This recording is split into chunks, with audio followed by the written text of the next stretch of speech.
प्रभु की महिमा हो।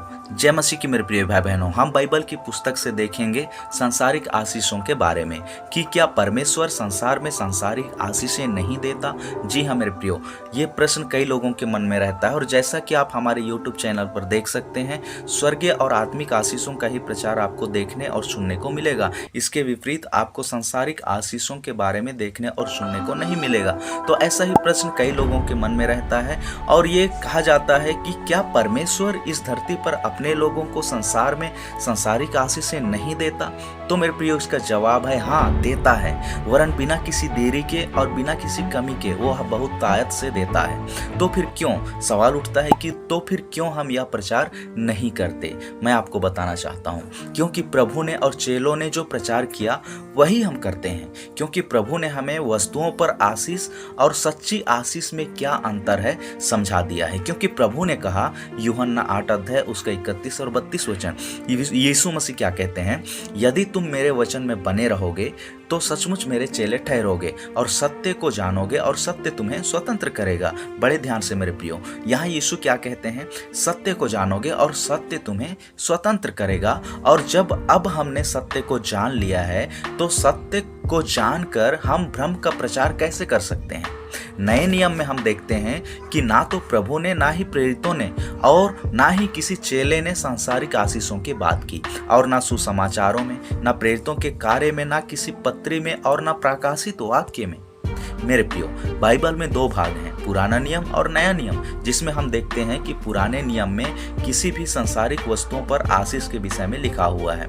तो जो पुराने नियम में सांसारिक वस्तुओं पर जो आशीष के विषय में लिखा हुआ है, तो फिर क्यों लिखा हुआ है, ऐसा क्यों, जबकि परमेश्वर ऐसा आशीष देता है और उसके बारे में लिखा हुआ है ना। तो क्यों लिखा हुआ है, मैं आपको बताना चाहता हूँ। क्योंकि पहले वह नासवान दे चुका है ताकि फिर वह अविनाशी दे। मतलब नासवान आशीषों के बारे में और अविनाशी आशीषों के बारे में हम फर्क कर सकें, हम उसे समझ सकें, तो इसलिए उसे हम पुराने नियम में देखते हैं। और मेरे प्रियो, नया नियम और पुराना नियम 2 अलग अलग प्रतिनिधि हैं जो सांसारिक राज्य और स्वर्ग के राज्य को दर्शाते हैं।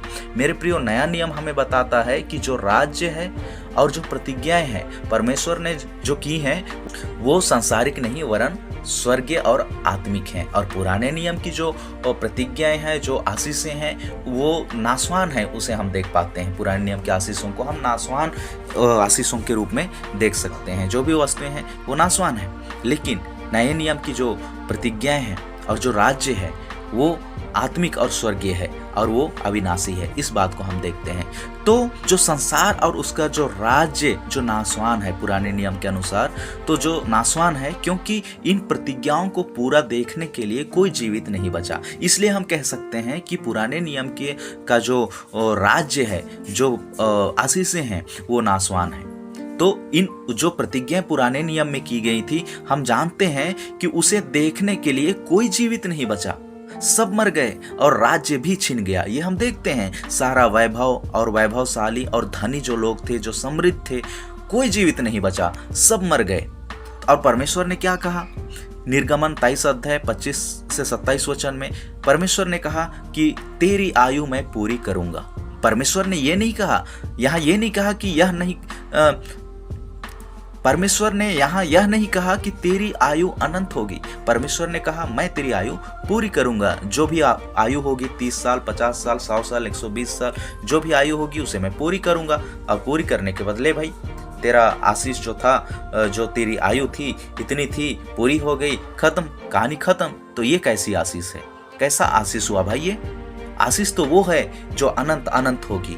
तो परमेश्वर ने इसी बात को समझाया है। तो मेरे प्रिय भाई बहनों, क्योंकि अविनाशी के लिए अविनाशी की जरूरत होती है और अविनाशी की जरूरत है अविनाशी के लिए, इसलिए नए अविनाशी राज्य और संतानों की आवश्यकता थी ताकि अविनाशी प्रतिज्ञाएं पूरी हों और उस राज्य में रहने वाले उसे देखें और उसमें अनंत काल तक रहें। ऐसा नहीं कि पुराने नियम में जो प्रतिज्ञाएं हैं और उसे देखने के लिए कोई नहीं बचा, मर गए, ऐसा ना हो, बल्कि जो अविनाशी प्रतिज्ञाएं हैं उसे हम देख सकें, उस राज्य में रहने वाले उसे देख सकें और वो भी अनंत काल तक और उसमें रह सकें।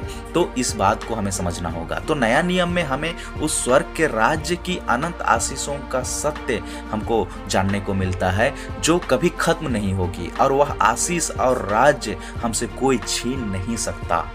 ये है नए नियम की अविनाशी आशीषें। मेरे प्रियो, बाइबल में दो भाग हैं, पुराना नियम और नया नियम, जिसमें हम देखते हैं कि पुराने नियम में सांसारिक और शारीरिक आशीषों के विषय में बहुत आयत से लिखा है।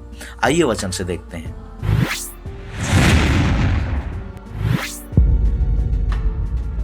निर्गमन 23 अध्याय उसका 25 से 27 वचन। वहां हम देखते हैं कि तुम अपने परमेश्वर यहोवा की उपासना करना, तब वह तेरे अन्न जल पर आशीष देगा और तेरे बीच में से रोग दूर करेगा। तेरे देश में ना तो किसी का गर्भ गिरेगा और ना कोई बांझ होगी, और तेरी आयु मैं पूरी करूंगा। जितने लोगों के बीच तू जाएगा उन सभी के मन में मैं अपना भय पहले से ऐसा समा दूंगा कि उनको व्याकुल कर दूंगा, और मैं तुझे सब शत्रुओं की पीठ दिखाऊंगा। तो मेरे प्रिय भाई बहनों, यहाँ हम आशीषों को देखते हैं। कैसी कैसी आशीषें हैं देखिए। अन्न जल पर आशीष दूंगा, तेरे बीच में से रोग दूर करूंगा, तेरे देश में ना तो किसी का गर्भ गिरेगा और ना ही कोई बांझ होगी। तो ये सारी आशीषों को हम देखते हैं, और तेरी आयु पूरी करूंगा, ये परमेश्वर कहते हैं। तो यहाँ पर अद्भुत आशीषों को हम देखते हैं। और व्यवस्था विवरण 7 अध्याय उसका 13 से 14 वचन देखते हैं। वहाँ लिखा है कि वह तुझ से प्रेम रखेगा और तुझे आशीष देगा और गिनती में बढ़ाएगा, और जो देश उसने तेरे पूर्वजों से शपथ खाकर तुझे देने को कहा है, उसमें वह तेरी संतान पर और अन्न, नए दाखमधु और टटके तेल आदि भूमि की उपज पर आशीष दिया करेगा, और तेरी गाय बैल और भेड़ बकरियों की बढ़ती करेगा। तू सब देश के लोगों से अधिक धन्य होगा। तेरे बीच में ना पुरुष ना स्त्री निर्वस होगी, और तेरे पशुओं में भी ऐसा कोई ना होगा। मेरे प्रियो, तो ये अद्भुत आशीषों को हम देखते हैं, और बहुतायत से ऐसे सांसारिक आशीषों के वचन बाइबल के पुराने नियम में हमें मिलते हैं। और हम देखते हैं कि परमेश्वर के जनों को किसी भी बात की कोई कमी घटी नहीं होती। जैसे अब्राहम के बारे में देख लीजिए। उत्पत्ति 13 अध्याय उसका 2 वचन। अब्राहम भेड़ बकरी गाय बैल और सोने चांदी का बड़ा धनी था। वो बहुत बड़ा धनी था, परमेश्वर ने उसे आशीष दे रखा था। और इसहाक के बारे में भी देखिए, उत्पत्ति 26 अध्याय उसका 12 से 14 वचन। फिर इसहाक ने उस देश में जोता बोया और उसी वर्ष में 100 गुना फल पाया, और यहोवा ने उसको आशीष दी और वह बढ़ा और उसकी उन्नति होती चली गई, यहाँ तक कि वह बहुत धनी पुरुष हो गया। जब उसके भेड़ बकरी गाय बैल और बहुत से दास दासियां हुई, तब पलिश्ती उससे डाह करने लगे। देखिए कितनी अद्भुत आशीषें हैं यहाँ जो इसहाक को मिले हैं, परमेश्वर ने दिया है। वो धनी हो गया, इतना बढ़ गया कि पलिश्ती लोग वह देखकर, उसकी बढ़ती को, उसकी धन को देखकर वो उससे डाह करने लगे। तो ऐसे और भी आशीषें हमें देखने को मिलेगी। याकूब के बारे में उत्पत्ति 30 अध्याय में हम देख पाते हैं कि वहाँ लिखा है, तेरे पशु मेरे पास किस प्रकार से रहे, मेरे आने से पहले वे कितने थे और अब कितने हो गए हैं, और यहोवा ने मेरे आने पर तुझे आशीष दी है। तो यहाँ पर हम देखते हैं कि वो कहता है कि मेरे आने पर यहोवा ने तुम्हें इतनी आशीष दी है, पहले कितने थे और अब कितने हो गए हैं, देख सकते हो कितने बढ़ गए हैं। तो ऐसे आशीष को हम देखते हैं। और यूसुफ के जीवन को देखिए, उत्पत्ति 39 अध्याय उसका 2 और 3 वचन, जहाँ हम 2 वचन में देखते हैं कि यूसुफ अपने मिस्री स्वामी पोतीपर के घर में रहता था और यहोवा उसके संग था, इसलिए वह सफल पुरुष हो गया। और यूसुफ के स्वामी ने देखा कि यहोवा उसके संग रहता है, और जो काम वह करता है उसको यहोवा उसके हाथ से सफल कर देता है। मेरे प्रियो, और भी उदाहरण हैं, जैसे मूसा, इजरायली, दाऊद और सुलेमान इत्यादि। ऐसे बहुत से उदाहरण मिलेंगे। लेकिन हम नए नियम की बात करते हैं, ये पुराने नियम की आशीषों को हम देख रहे हैं, लेकिन यदि हम नए नियम की आशीषें और प्रतिज्ञाओं को देखते हैं तो इसके उलट देखते हैं, इसके उलट ही देखते हैं। जैसे मत्ती रचित सुसमाचार में देखिए 6 अध्याय उसका 31 से 33 वचन में प्रभु यीशु मसीह ने क्या कहा।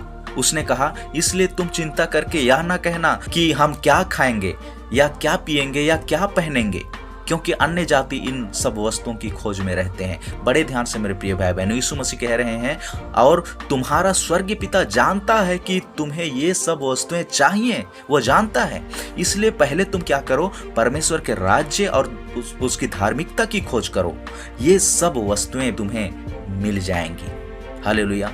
मेरे प्रिय भाई बहनों, तो इन बातों को हमको समझना है कि परमेश्वर सभी प्राणियों को इस धरती के अंदर सभी जरूरतों की वस्तुओं को वह मुहैया कराता है या करा चुका है और करता है, चाहे वह पशु हो, पक्षी हो और समुद्र के प्राणी हो, और या फिर मनुष्य, चाहे वह धर्मी हो या नहीं। यीशु ने क्या कहा, उन पक्षियों को देखो, ना वो बोते हैं ना काटते हैं, फिर भी परमेश्वर उन्हें खिलाता है। उन सोसनों के फूलों को देखो, है ना। तो ये सारी बातों को यीशु मसीह ने कहा है, तो तुम चिंता क्यों करते हो। परमेश्वर वो सारी चीजें, वो सारी वस्तुएं पहले से ही दे रखा है, और वो जानता है कि किसे कैसी चीजों की आवश्यकता है। वो सारी जरूरतों को जानता है और उसे पूरी भी करता है। मेरे प्रियो, यहाँ परमेश्वर सभी को उनके संघर्ष और मेहनत का फल जरूर देता है, चाहे वो जैसा भी व्यक्ति हो या कोई भी हो। मत्ती रचित सुसमाचार 5 अध्याय उसका 45 वचन में हम क्या देखते हैं, वहां लिखा है, क्योंकि वह भलों और बुरों दोनों पर अपना सूर्य उदय करता है और धर्मी और अधर्मी पर मेघ बरसाता है। तो कितनी अद्भुत आशीषें हैं, इस बात को हमको जानना होगा। तो हम देखते हैं कि पुराने नियम में जो वस्तुएं हैं, जो आशीषें हैं, वो नाशवान हैं और एक दिन वो नष्ट हो जाएंगी, समाप्त हो जाएगा, सब कुछ खत्म हो जाएगा। लेकिन हम नए नियम में हम देखते हैं अविनाशी आशीषों को, अविनाशी प्रतिज्ञाओं को, और हमें उसी की चाह रखनी चाहिए, उसी पर ध्यान होना चाहिए। जैसा यीशु ने कहा कि तुम स्वर्गीय धन पर मन लगाओ, कोई उसे छीन नहीं सकता और वो हमेशा रहेगा, अनंत अनंत रहेगा। तो हमें स्वर्गीय वस्तुओं पर ध्यान लगाना है, स्वर्गीय आशीषों पर, स्वर्गीय प्रतिज्ञाओं पर हमें चित्त लगाना है और उसी पर ध्यान लगाए रखना है। मेरे प्रियो, पुराने नियम की जो आशीषें हैं, जो पुराने नियम की जो धन संपत्ति है, जो वस्तुएं हैं, उसे हम अपने कर्म से, अपने मेहनत से, अपने परिश्रम से उसे हम पा सकते हैं। लेकिन जो नए नियम की अविनाशी आशीषें और जो प्रतिज्ञाएं हैं, उसे हम अपने मेहनत से, अपने परिश्रम से उसे हम पा नहीं सकते, उसे हम प्राप्त नहीं कर सकते, क्योंकि वो अविनाशी है और अविनाशी वस्तुओं को प्राप्त करने के लिए अविनाशी की आवश्यकता होती है मेरे प्रिय भाई बहनों। और वो अविनाशी क्या है, यूहन्ना 3 अध्याय उसका 16 वचन, वहां हम देखते हैं कि क्योंकि परमेश्वर ने जगत से ऐसा प्रेम रखा कि उसने अपना इकलौता पुत्र दे दिया, ताकि जो कोई इस पर विश्वास करे वह नाश ना हो परंतु अनंत जीवन पाए। आमीन, हालेलुया। मेरे प्रिय भाई बहनों, तो ये है अविनाशी आशीषें और अविनाशी प्रतिज्ञा, जिस पर हमें विश्वास करना है। और ये हमारे कर्म से, हमारे मेहनत से ये हमें नहीं मिलेगा, ये परमेश्वर के अनुग्रह से हमें मिलता है, प्रभु यीशु मसीह पर विश्वास करने के द्वारा। तो हमारा ध्यान, हमारी आशा उस अविनाशी आशीष पर, उस अविनाशी प्रतिज्ञा पर हो, यीशु मसीह पर हो, और उस अनंत काल के राज्य की हो, जो कभी खत्म नहीं होगी, जो अविनाशी है। तो मेरे प्रिय भाई बहनों, मैं आशा करता हूं कि आपने समझ लिया होगा पुराने नियम की आशीषों के बारे में और नए नियम की आशीषों के बारे में। तो ये आपको तय करना है कि आपको कैसी आशीषें चाहिए। पुराने नियम की आशीषें, धन दौलत और ऐशो आराम, ये आशीषें चाहिए जो नाशवान है, या तो फिर वो आशीषें चाहिए जो अविनाशी हैं, जो हमेशा अनंत काल तक बना रहेगा और उसे आप भोगते रहेंगे। तो प्रभु इन वचनों से आप सबको बहुत आज की आशीष प्रदान करे और पवित्र आत्मा आपकी सहायता करे और अपने वचन में बढ़ाए। Praise the Lord.